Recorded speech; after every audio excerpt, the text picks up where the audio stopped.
I am Slick Nick, your personal certified Enneagram coach. I love this book. I bring it up in about every video. If you want to learn more about Enneagram, you can check this book, buy it on Amazon. The link's right there.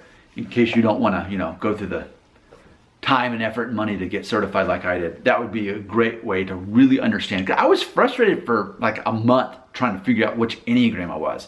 And even after I figured it out, I was the wrong wing. I misanalyzed myself.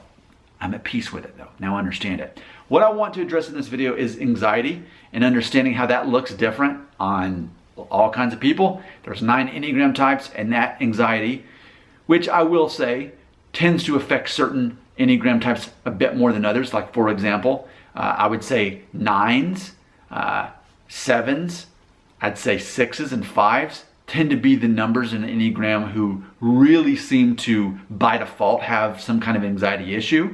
And I think for myself, it was only about a month ago, honestly, that I really came to terms that I have anxiety.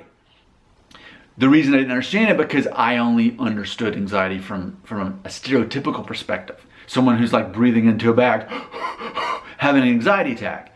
That's not who I am. That's not my anxiety. My anxiety looks different.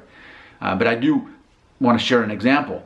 So last weekend, my wife had said, "You know what would be fun? We should go out, take the kids to the Thai restaurant."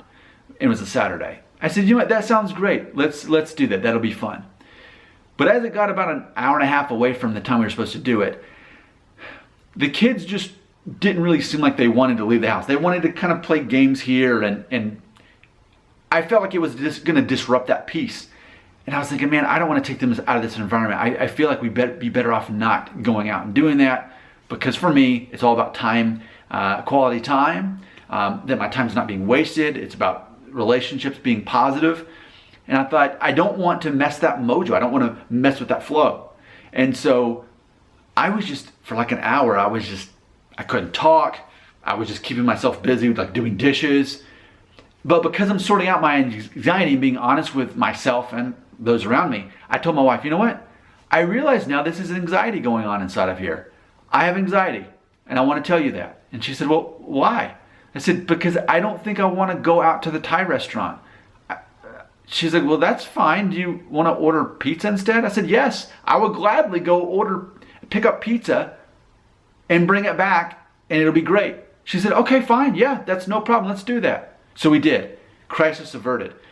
It's funny because for me, I actually have a history of being anxious about going to restaurants, even back to a childhood. I think of a story. My friend Cameron, his birthday, I think he was like turning 10 or 11. And it was a spend the night at his house. And it was just me and him. And he was going to go out to like Olive Garden, the next town over, because we didn't have one where we grew up. And I like totally freaked out about it. And ultimately, we ended up having, his mom made a frozen lasagna and we played Sega Genesis. And he actually told me he was happier to do that anyway. Granted, I kind of messed up their plans, but ultimately, that's just a trigger for me. I guess it's hard for me to really relax in a restaurant. There's a lot going on. I'd rather just eat in peace. So that's a trigger for me personally. But ultimately, anxiety looks different for different people. So I want to do a quick refresher on the 4 main types of anxiety. And I've done a video on this before as well. So the 4 types of anxiety. Catastrophic. So that something really bad is going to happen. This could include separation anxiety, fear of being away from loved ones. There's evaluation, which is social anxiety, feeling watched or judged. Next is losing control, panic disorder, panic attacks, people who have to avoid public places that trigger anxiety. Well, I guess I just described that, didn't I? And uncertainty, general anxiety disorder, which can include OCD, fixation on impulses and thoughts, or counting and knocking 3 times and stuff like that. But I mean, even from what I just described, it's more so, I would say, losing control, and that's that 8 wing that I have. I have to have control over my own life.